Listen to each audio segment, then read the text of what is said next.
तो दोस्तों, अगर आपको भी भारत और न्यूजीलैंड के बीच खेला गया 3 मैचों की वनडे सीरीज का दूसरा एवं सबसे रोमांचक, सांसों को रोक देने वाला महामुकाबला पसंद आया हो तो हमारी इस वीडियो को एक लाइक जरूर करें। आज की हमारी इस वीडियो का लाइक टारगेट सिर्फ 500 लाइक है, तो दिल से एक लाइक करना नहीं भूलिएगा। जी हां दोस्तों, आज दूसरे वनडे महामुकाबले में भारत के बल्लेबाजों ने न्यूजीलैंड गेंदबाजों के खिलाफ शुरू में बेकार प्रदर्शन किया। रोहित से लेकर कोहली पत्तों की तरह साफ हो गए, मगर फिर केएल राहुल ने शतक ठोककर भारत को पहुंचाया पहाड़ जैसे स्कोर पर और न्यूजीलैंड को चारों खाने चित्त कर दिया। इसके बाद भारत के कप्तान गिल को लग रहा था कि खतरनाक गेंदबाजी से वो न्यूजीलैंड टीम को हरा देंगे, मगर फिर न्यूजीलैंड खिलाड़ी डैरिल मिचेल और विल यॉन्ग ने मिलकर ऐसी बल्लेबाजी की कि पूरी टीम को तबाह करके रख दिया और मुकाबले का रुख ही पलट दिया। जी हां दोस्तों, तो ऐसे में आखिरकार दूसरे वनडे महामुकाबले में क्या कुछ खास हुआ, पूरा महामुकाबले का शानदार हाईलाइट हम आपको आगे दिखा रहे हैं, तो वीडियो को अंत तक जरूर देखिएगा। दोस्तों, आपको बता दें, आज वनडे क्रिकेट इतिहास की 2 सबसे खतरनाक टीमें राजकोट क्रिकेट स्टेडियम में एक दूसरे के आमने सामने थी, जहां पर आज शुभमन गिल की भारतीय क्रिकेट टीम के सामने माइकल ब्रेसवेल की न्यूजीलैंड टीम मौजूद थी। इस रोंगटे खड़े कर देने वाले महामुकाबले में जब टॉस के लिए सिक्का उछाला गया तो न्यूजीलैंड की टीम के कप्तान ने टॉस जीता, जहां न्यूजीलैंड की टीम ने बिना किसी संकोच तुरंत ही पहले गेंदबाजी का फैसला लिया और भारतीय टीम को बल्लेबाजी के लिए आमंत्रित किया। उसके बाद रनों की बारिश करने के इरादे से भारतीय टीम के 2 दिग्गज ओपनर बल्लेबाज मैदान में उतरे। भारतीय टीम के सबसे विस्फोटक बल्लेबाज रोहित शर्मा और भारतीय कप्तान शुभमन गिल के कंधों पर इस महामुकाबले में अपनी टीम को एक विस्फोटक ओपनिंग शुरुआत दिलाने की बहुत ही बड़ी जिम्मेदारी थी। तो वहीं न्यूजीलैंड की तरफ से इस पारी का आगाज करने और पहला ओवर डालने काइली जेमिसन आए थे, लेकिन काइल जेमिसन ने अपने इस पहले ओवर में ऐसी सटीक और नपी-तुली गेंदबाजी करके दिखाई जिसने स्ट्राइक पर खड़े रोहित शर्मा तक को गहरी कश्मकश में डाल दिया था। दोस्तों, फिर तीसरा ओवर पूरा होने तक भारत के स्कोर बोर्ड पर महज 2 ही रन टंगे थे, लेकिन पारी के चौथे ओवर में जैकरी फॉक्स के खिलाफ शुभमन गिल ने दबाव हटाया और एक बाहर जाती गेंद पर भारतीय कप्तान शुभमन गिल ने बैकवर्ड पॉइंट की तरफ से बेहतरीन चौका जड़कर टीम को पहली राहत दिलाई। ये भारतीय टीम का पहला चौका था। दोस्तों, दूसरे छोर पर बल्लेबाजी कर रहे रोहित शर्मा अब भी झटपटा रहे थे, लेकिन जब छठे ओवर में जैकरी फॉक्स का सामना दबाव में दिख रहे रोहित शर्मा से हुआ, तब रोहित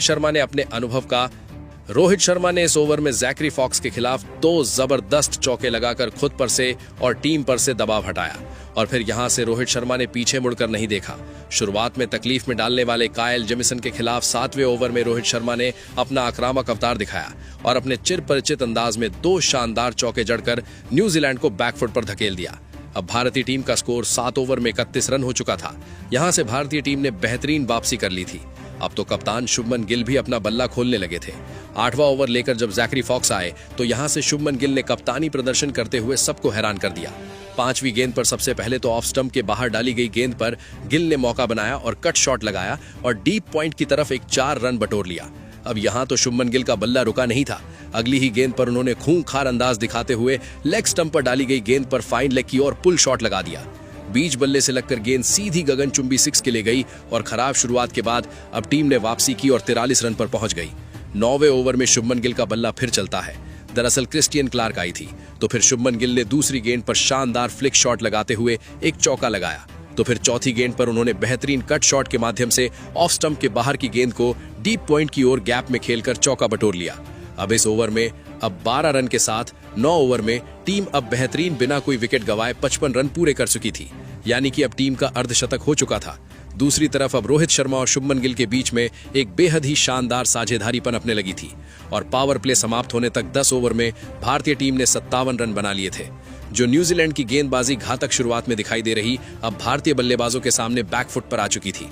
यहां से भारतीय टीम एक बड़े स्कोर की तरफ बढ़ने लगी थी।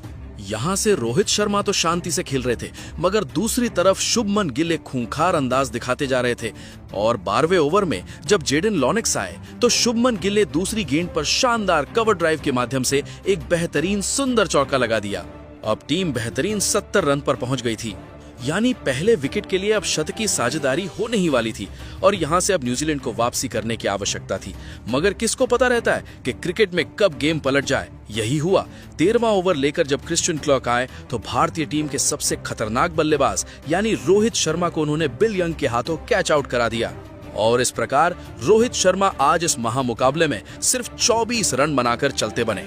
एक इतना बड़ा झटका भारतीय टीम को जब लगा था, सभी हैरान रह गए थे, मगर किसको पता था अब जो आने वाला है वो दूसरा सबसे बड़ा तूफान है, यानी कि विराट कोहली। जैसे ही विराट कोहली मैदान पर आए, तालियों की गड़गड़ाहट चारों ओर सुनाई दे गई और आते ही वो अगली ही गेंद पर एक बेहतरीन कमाल का शॉट लगा देते हैं और ड्राइव करके चौका बटोरते हैं। लगता है आज तो कोहली जैसे मैदान पर सेट होकर आए हों। और फिर इसी अंदाज में अंतिम गेंद पर शुभमन गिल ने भी एक चौका लगा दिया। एक विकेट जाने के बावजूद भी इस ओवर में 9 रन आ गए। अब भारतीय टीम एक बेहतरीन वापसी कर चुकी थी। विराट कोहली के आने से रोहित शर्मा के आउट होने का कोई भी दबाव भारतीय टीम पर दिखाई नहीं दे रहा था। और फिर जवाब में 15वें ओवर में काइली जेमिसन को शुभमन गिल के द्वारा अंतिम गेंद पर एक शानदार पंच करके कवर्स की तरफ 4 रनों के लिए गेंद को भेज दिया जाता है। और देखते ही देखते शुभमन गिल भी इसके साथ अपना ऐतिहासिक अर्धशतक पूरा कर लेते हैं। चारों तरफ दर्शकों द्वारा उनके स्वागत में तालियां बजाई जाती हैं। अब कप्तान गिल अपने अर्धशतक बनाकर खेलने लगे थे, तो दूसरी तरफ कोहली अपना बल्ला खोलने लगते हैं। 17वां ओवर लेकर जब काइली जेमिसन आए तो विराट कोहली ने दूसरी गेंद पर कमाल का शॉट लगाया और बेहतरीन टाइमिंग के साथ फ्लिक करते हुए गेंद को 4 रनों के लिए भेज दिया। इसी के द्वारा फिर चौथी गेंद पर शुभमन गिल का बल्ला चलता है और वो अब एक खूबसूरत शॉट काइली जेमिसन को लगाकर कवर्स की ओर चौका लगा देते हैं।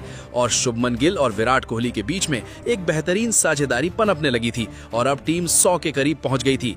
मगर अगली गेंद पर काइली जेमिसन वापसी करके भारतीय टीम को बड़ा झटका देते हैं। वो शुभमन गिल को डेरिल मिचेल के हाथों कैच आउट करा देते हैं। कप्तान गिल 56 रन की अर्धशतकीय पारी खेलकर आउट होते हैं और 99 पर दूसरा बड़ा झटका भारतीय टीम को लग जाता। यहाँ से अकेले विराट कोहली अब जमे हुए थे। नए बल्लेबाज के रूप में श्रेयस अय्यर को मैदान पर भेजा जाता है। इसी ओवर में अब भारतीय टीम अपने 100 रन भी पूरे कर लेती है और भारतीय टीम की तरफ से अब लगातार विकेट गिर जाने के बाद कोई ज्यादा बड़े शॉट खेलते हुए नहीं दिखाई दे रहे थे।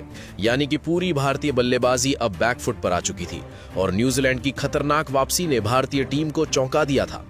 बढ़ते हुए दबाव को अब भारतीय टीम नहीं झेल पाई और 22वें ओवर में क्रिस्टियन क्लार्क आए, जिन्होंने श्रेयस अय्यर को भी माइकल ब्रेसवेल के हाथों कैच आउट करा दिया।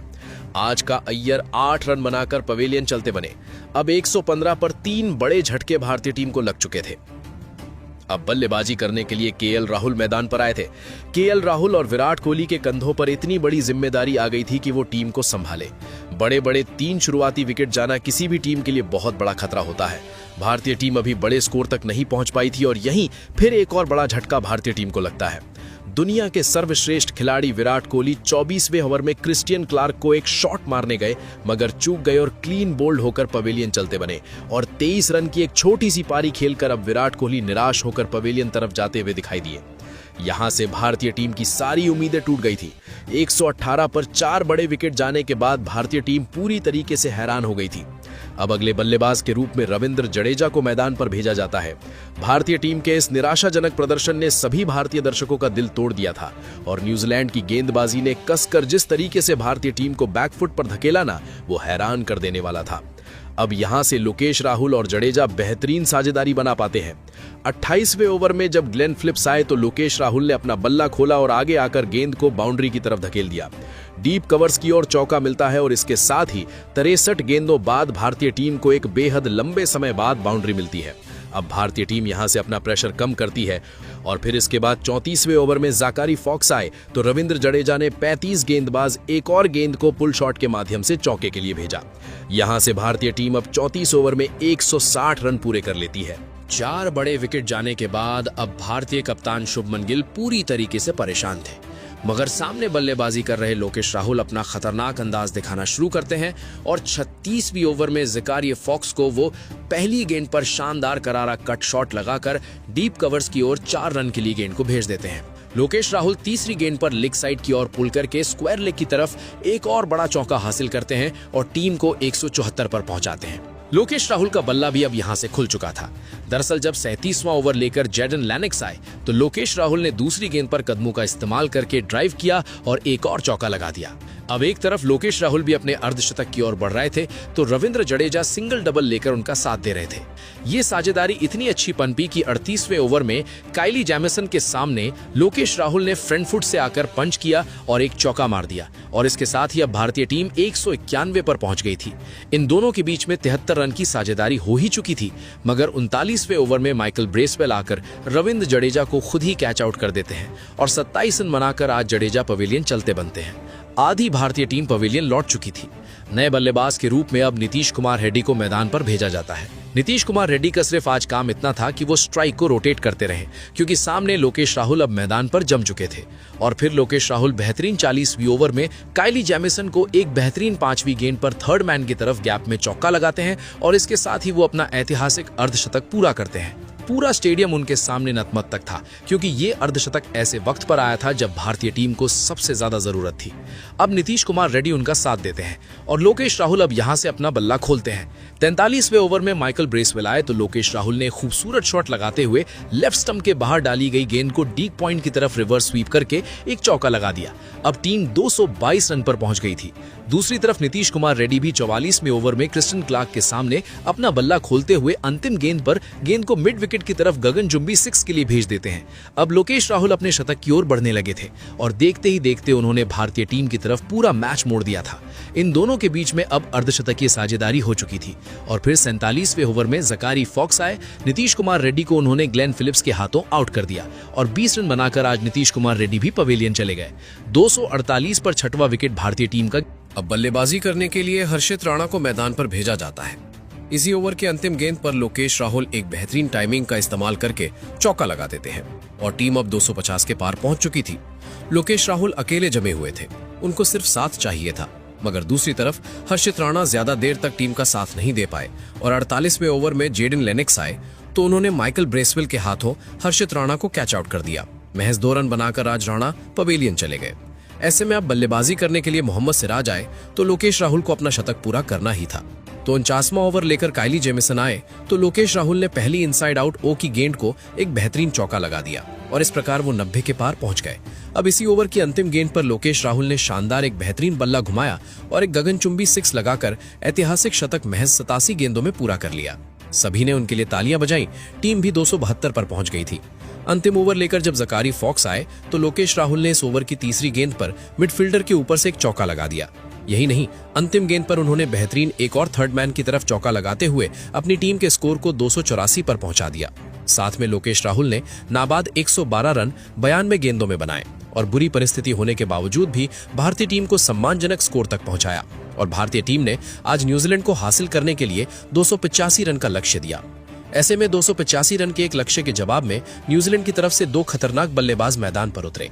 आज इस महामुकाबले में डेविन कॉनवे और हेनरी निकोलस के कंधों पर अपनी टीम को विस्फोटक अंदाज में शुरुआत दिलाने की जिम्मेदारी थी। भारतीय टीम की तरफ से पहला ओवर लेकर आए मोहम्मद सिराज को चौथी ही गेंद पर डेविन कॉनवे ने बेहतरीन एक पंच शॉट लगाया और रविंद्र जडेजा के बाजू में से एक चौका लगा दिया और पहले ओवर में 6 रन मिलते हैं। अब भारतीय टीम के गेंदबाज हर्षित राणा जब दूसरे ओवर में आए तो डेविन कॉनवे का बल्ला यही नहीं रुका और उन्होंने दूसरी गेंद पर भी एक दूसरे ओवर में भी एक डीप कवर्स की ओर चौका लगा दिया और 11 रन भारतीय टीम के सामने बना लिए। भारतीय टीम के खिलाफ ये दोनों बल्लेबाज अच्छी बल्लेबाजी तो कर रहे थे, मगर डेविन कॉनवे आज किसी और अंदाज में थे।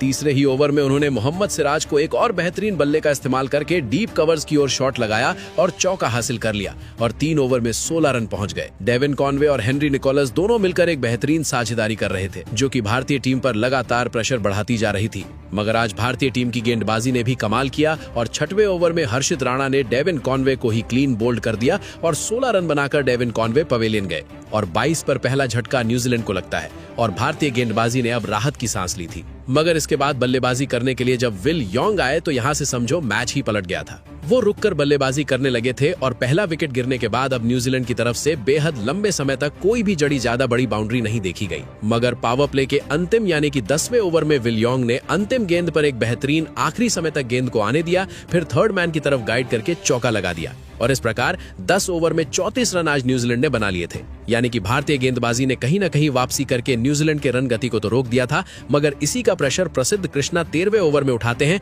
और हेनरी निकोलस को चौथी गेंद पर क्लीन बोल्ड कर देते हैं। हेनरी निकोलस आज 10 रन बनाकर पवेलियन गए और 46 रन पर 2 बड़े विकेट न्यूजीलैंड के चले जाते हैं। इसके बाद बल्लेबाजी करने के लिए डेरिल मिचेल मैदान पर आते हैं और आज ये जोड़ी यानी कि विल यॉन्ग और डेरिल मिचेल जो कमान करने वाले थे वो किसी ने सपने में भी नहीं सोचा था। डेरिल मिचेल ने तो मानो आते ही अपने अंदाज दिखा दिए और 14वें ओवर में नीतीश कुमार रेड्डी को अंतिम गेंद पर एक शानदार विकेट लाइन की गेंद को लॉन्ग ऑन की बाउंड्री की तरफ गगनचुंबी 6 की तरफ भेज दिया और इसके साथ ही अब टीम ने अपना अर्धशतक पूरा कर लिया। अब 14 ओवर में 57 रन टीम बना लेती है। दूसरी तरफ अब विल यॉन्ग अपना खूंखार अंदाज दिखाना शुरू करते हैं। 15वें ओवर में वो प्रसिद्ध कृष्णा को शानदार पुल शॉट लगाते हुए छोटी लेंथ में डाली गई गेंद को मिड विकेट की ओर एक शानदार चौके के लिए भेज देते हैं और टीम 64 रन पर पहुंच गई थी।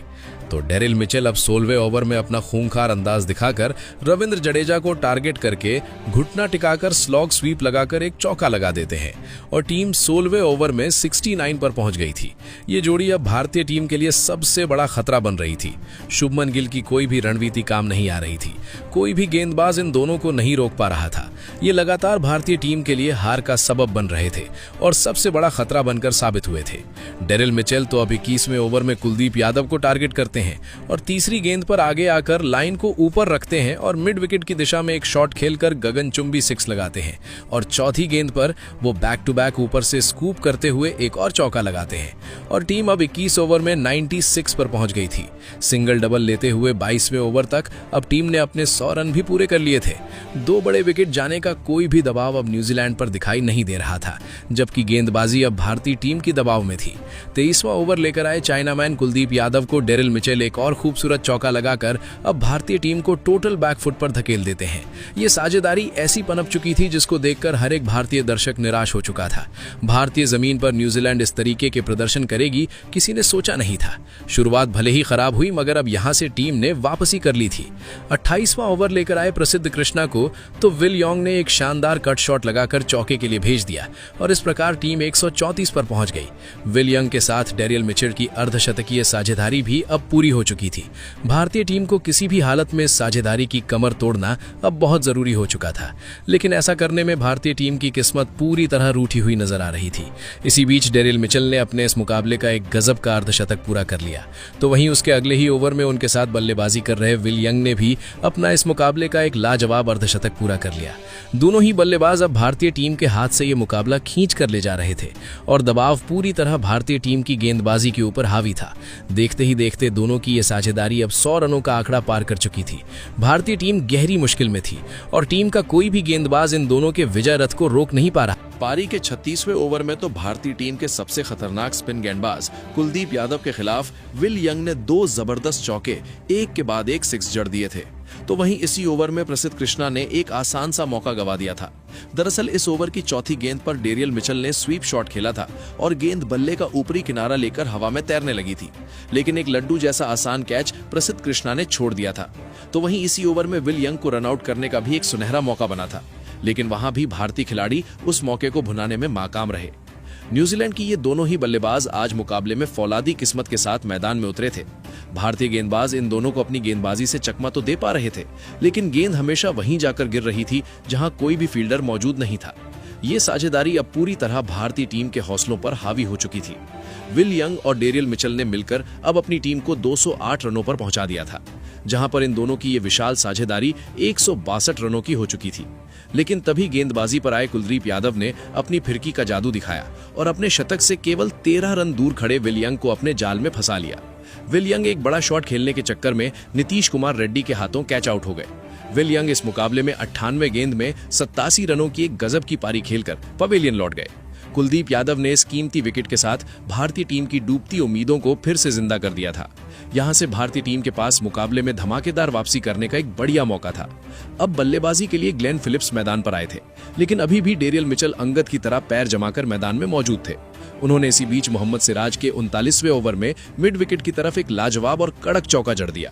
यहां से भारतीय गेंदबाजी केवल और केवल लगातार विकेट लेकर ही इस मुकाबले में वापसी की कहानी लिख सकती थी, लेकिन ग्लेन फिलिप्स ने भी आते ही विकेट लेने वाले कुलदीप यादव के खिलाफ एक कमाल का चौका रसीद कर दिया था।